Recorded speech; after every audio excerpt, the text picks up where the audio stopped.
All right, hi everyone. Now we'll continue discussing about the last set of topics with respect to Parliament, or let's say legislature. Here we talk about the sovereignty of Parliament. So we'll see what is the condition in Britain, or let's say the British Parliament, and how does it apply in the case of Indian context. So firstly, we'll have to understand what this concept, or let's say what this doctrine is all about. ठीक है, तो अब ये जो doctrine है parliamentary sovereignty और sovereignty of parliament का, वो बेसिकली कहाँ से हमें मिलता है? ब्रिटिश पार्लियामेंट से मिलता है. ठीक है, this we have done earlier when we were doing about the features. We have talked about the judicial supremacy and we have also talked about the parliamentary sovereignty. तो ये हमने यूएस के context में पढ़ा था, ये हमने ब्रिटेन के कॉन्टेक्स्ट में पढ़ा था. ठीक है, जिन्होंने पहले के लेक्चर्स करे हुए हैं उनको समझने में कोई प्रॉब्लम नहीं आएगी. But what does this mean? What does this sovereignty or supremacy in this context imply? This basically implies that there is no legal restriction on the authority or jurisdiction of the parliament. तो parliament का क्या authority है, वो क्या क्या काम कर सकते हैं, उनका क्या जुरिस्डिक्शन है, उस पर एक्सटर्नल कोई भी लीगल रेस्ट्रिक्शन नहीं है. इसीलिए हम बोलते हैं कि पार्लियामेंट सोवरीन है या सुप्रीम है. ठीक है, ये है ब्रिटिश के केस में. अब आपने एक ब्रिटिश जूरिस्ट का नाम सुना होगा, A.B. डाइसी. हमने इनके बारे में पहले भी बात करी हुई है. Now what he said that there are certain implications of saying that parliament is sovereign in the context of Britain. So what does that mean? Firstly, any kind of thing related to lawmaking. So either it's making of laws, amendment of laws, substitution, repealing of laws, anything for that matter would be done by the parliament, क्योंकि parliament supreme है. ठीक है. दूसरी चीज़, parliament की जो legislative power है या legislative authority है of making the ordinary laws, और पार्लियामेंट की जो कॉन्स्टिट्यूशनल अथॉरिटी है of making the constitutional laws. चाहे ऑर्डिनरी लॉ से उनका लेजिस्लेटिव अथॉरिटी दिखता है या कॉन्स्टिट्यूशनल लॉ से उनकी कॉन्स्टिट्यूशनल अथॉरिटी दिखती है. ठीक है, ईदर वे में or in both the cases you can say there is no legal distinction. Why? Because parliament is only doing the things for the ordinary law, it is also doing the things for the constitutional law, क्योंकि वो सब कुछ कर सकते हैं. तो इन दोनों authority में, जो कि एक नॉर्मल लीगल अथॉरिटी है, दूसरी कॉन्स्टिट्यूशनल अथॉरिटी है, उसमें कोई भी लीगल डिस्टिंक्शन ही नहीं है. सॉरी, एक लेजिस्लेटिव अथॉरिटी है और एक कॉन्स्टिट्यूशनल अथॉरिटी है, और उनमें कोई भी लीगल डिस्टिंक्शन नहीं है. And the most important thing, or the most important implication of saying that the parliament is sovereign in the case of Britain is that the judicial review will not apply on the parliamentary laws. What does that mean? That the judiciary cannot declare the laws made by the parliament as invalid or unconstitutional. Judiciary यहाँ पे कोई role नहीं play कर सकती है by the process of judicial review. अब ये क्या है? ये जो कॉन्टेक्स्ट है जुडिशियल रिव्यू का, वो ब्रिटेन में तो नहीं है. ठीक है, लेकिन इंडिया में क्या है? इंडिया में तो है ना. इंडिया में तो हमें पता है कि वी हैव द कॉन्सेप्ट, क्योंकि हम सेपरेशन ऑफ पावर में चेक्स एंड बैलेंसेस यूज़ करते हैं. जब हम चेक्स एंड बैलेंसेस यूज करते हैं तो जुडिशियल रिव्यू है जुडिशरी के पास टू डिक्लेयर कि अगर कोई भी लॉ अनकॉन्स्टिट्यूट मतलब is not in consonance with the provisions of the constitution, so the judiciary can declare it as unconstitutional and void. So parliamentary sovereignty does not apply as it is in the case of Britain, in the case of India. So it does not apply in the case of India as similar to the case of Britain. तो फिर point है कि फिर भाई India में क्या case है. अब इंडिया को तो हमको स्पेसिफिकली समझना होगा, because we have understood about this doctrine और this concept of the sovereignty. So here as such हम नहीं बोल सकते हैं कि पार्लियामेंट एक सोवरीन बॉडी है जिसके पास किसी भी तरीके का लीगल रेस्ट्रिक्शन नहीं है. So parliament in the case of India is not a sovereign body in the sense of like if you are comparing it with Britain. अपनी जगह पर तो डेफिनेटली हमारे यहाँ भी पार्लियामेंट के पास बहुत पावर है, लेकिन as compare to the context जो हम यहाँ डिस्कस कर रहे हैं विथ रिस्पेक्ट टू ब्रिटेन, उसके कॉन्टेक्स्ट में, उस कंपैरिजन में इंडिया में हम कह सकते हैं parliament is not regarded as a sovereign body. ठीक है, तो इसका मतलब क्या है कि हमारे पास लीगल रेस्ट्रिक्शन है, हमारे यहाँ पार्लियामेंट पर लीगल रेस्ट्रिक्शन है on the authority and the jurisdiction. So of course there will be certain things through which this power will be limited. ठीक है, तो लिमिटेशंस होंगे तभी तो हम कह रहे हैं ना कि सोवरीन नहीं है, क्योंकि यहाँ पे हम कह रहे हैं कि there should not be any restriction, but अगर हमारे पास लिमिटेशंस या रेस्ट्रिक्शंस हैं तभी तो हम कह रहे हैं कि पार्लियामेंट सोवरेन बॉडी नहीं है. सो देयरफॉर ये जो लिमिटेशंस हैं वो इंडियन कॉन्टेक्स्ट में पार्लियामेंट पर कहाँ किस किस फैक्टर्स से आते हैं या किस किस रीज़न से हो सकते हैं. First is written constitution. So we already know one of the features of the Indian constitution. ठीक है, ब्रिटेन में क्या है आपको पता है, अनरिटन कॉन्स्टिट्यूशन है. Know you know the differences between unwritten and written, so I will not repeat it. And in case somebody is new to the channel or is just seeing this video for the first time, please do refer the earlier lectures, initial few lectures. I have discussed all these concepts in detail, very, very detailed.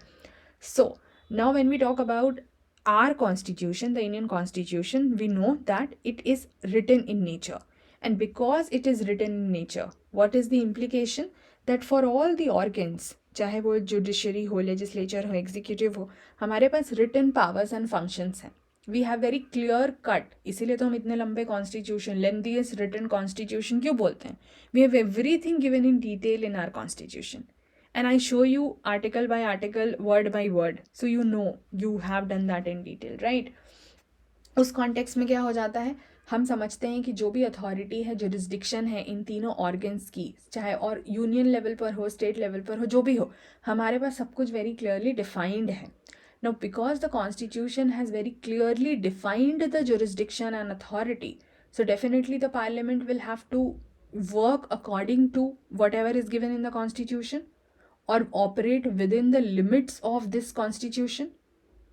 तो हमारे case में तो वो supremacy नहीं है कि आप अपने हिसाब से कुछ भी कर लो. कॉन्स्टिट्यूशन आपको बाइंड करता है कहीं ना कहीं. ठीक है. दूसरी चीज़, हमारे केस में there is no legal distinction between the legislative and there is a legal distinction between the legislative and the constituent authority of the parliament, जो कि यहाँ पर ब्रिटेन के केस में नहीं था, हमारे केस में है. एंड क्यों, अब हम कैसे बोल सकते हैं कि हमारे केस में है, क्योंकि आपको पता है you have done about the constitutional amendment process and you know the majorities everything, and you have seen that in certain cases which includes the federal features, India में we also need the state's ratification. ठीक है, even if it's not for all the you would say the process, or let's say all the pointers to be amended, still for many of the features which require the federal aspect into it, we do have the requirement of the state's ratification also.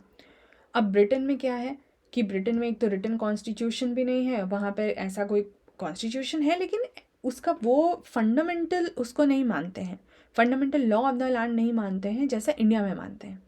तो therefore we have differences with respect to the British constitution and therefore we do have the limitations for the parliamentary sovereignty with the written constitution और by the written constitution और because of the written constitution.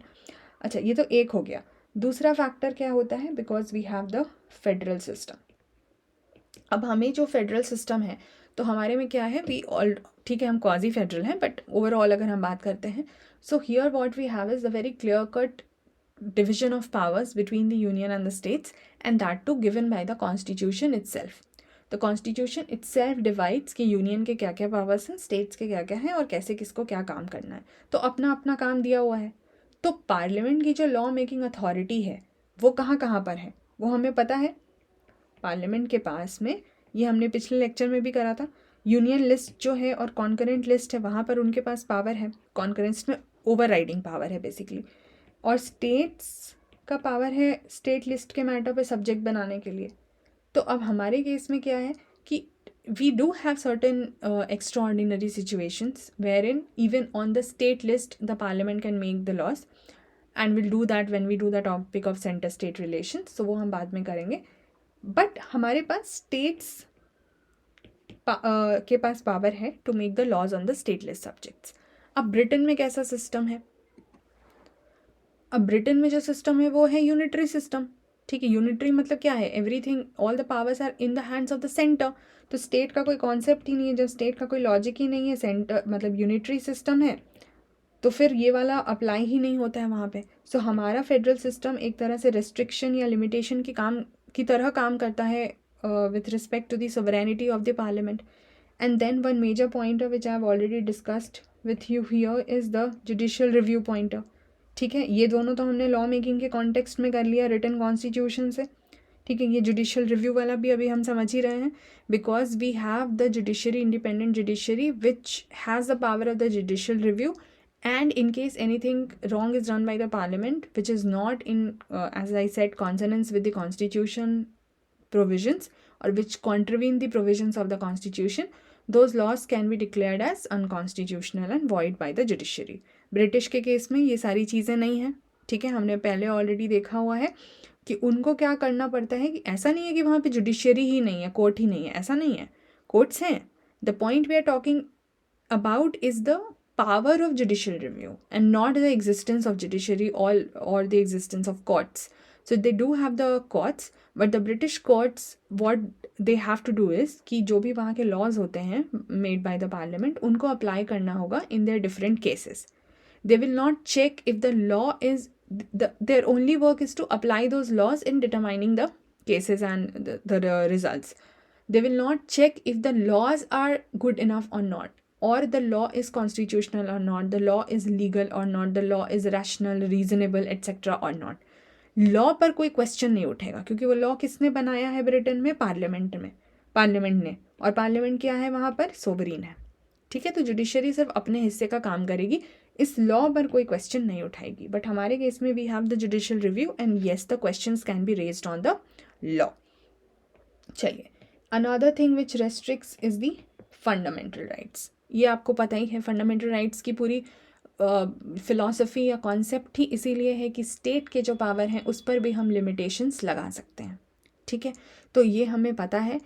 एक तो article 13 की अगर हम बात करें, वो सीधे सीधे स्टेट को प्रोहिबिट करता है कि वो कोई ऐसा लॉ नहीं बना सकते हैं या फिर वो कोई ऐसा हिस्सा नहीं हटा सकते हैं which is related to the fundamental rights, ठीक है, which abrogates basically the fundamental rights. तो हमें पता है कि कोई भी पार्लियामेंट्री लॉ अगर फंडामेंटल राइट्स को कॉन्ट्रवीन करेगा तो वो वॉइड कहला जाएगा, वो सीधे वॉइड में काउंट हो जाएगा.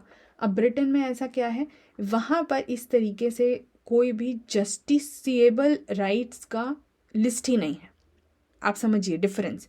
And that was one of the basic differences between the written and the unwritten constitution. They do have constitution in a written manner, but not in a codified manner as has been done in the case of India. अब हमारा fundamental rights क्या है? Justiciable है. आपको नहीं मिल रहा है तो आप सीधे कोर्ट के पास जा सकते हैं. उनके पास there is no codification of these rights. तो वहाँ पे क्या है कि जो ब्रिटिश पार्लियामेंट है उन्होंने ऐसा कोई लॉ इस तरीके से नहीं बनाया है. वही फिर बात है कि आपको ये नहीं कंफ्यूज होना है कि क्या उनके पास अधिकार ही नहीं है. नहीं, बिल्कुल उनके पास अधिकार हैं, बट जिस तरीके से हमारा फंडामेंटल राइट्स फंक्शन करता है वैसे तरह से कोडिफाइड नहीं है या वैसे जस्टिसिएबल राइट्स नहीं है, ठीक है. तो काफ़ी ज़्यादा लिबर्टी है उनके पास. अब यहाँ पे ये सारा केस क्या है कि ब्रिटेन में ये सारी चीज़ें रिस्ट्रिक्शन के लिए नहीं है, therefore the parliament is sovereign.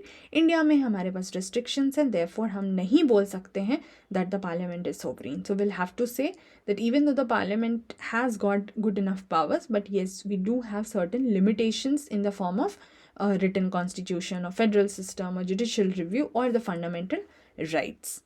तो हमारा पार्लियामेंट जो है वो थोड़ा यूएस से ज़्यादा मतलब इस मामले में मिलता जुलता है, जहाँ पे कि हम ये बोल सकते हैं कि उनके वहाँ भी जो उनका कांग्रेस है उसकी जो भी सुप्रीमेसी है, सोवरेनिटी है, वो बहुत सारे और चीज़ों से रेस्ट्रिक्ट हो जाती है, जिसमें रिटन कैरेक्टर भी है, फेडरल सिस्टम भी है, जुडिशियल रिव्यू भी है, उनका जो राइट्स हैं जिसको बिल ऑफ राइट्स बोलते हैं, वो सारी चीज़ें उनको वहाँ पे रेस्ट्रिक्ट करती हैं. सिमिलरली इंडिया के केस में भी ये सब रेस्ट्रिक्ट होता है. तो यहाँ पे हम British, even though we have borrowed the concept of parliamentary government from Britain, but sovereignty जो है पार्लियामेंट की हमारी ब्रिटेन जैसी नहीं है. हमारा पार्लियामेंट्री सिस्टम बेसिकली जो फंक्शन करता है वो यूएस के सिस्टम की तरह करता है इस कॉन्टेक्स्ट में, ठीक है, सोवरेनिटी के कॉन्टेक्स्ट में. But there are many things which are similar to British, that also we have seen and many of the things will continue to see. ठीक है, I hope now that is clear to you. See if you understand only this much you are done with the topic. इतना ही समझना है इसको detail में तो आप इस टॉपिक को अच्छे से समझ लोगे. That's why I right very minimum things on the screen so that the entire notes is not copied. So I hope you will get this point very clear. Now I'll see you guys in the next video. Take care till then. Bye bye.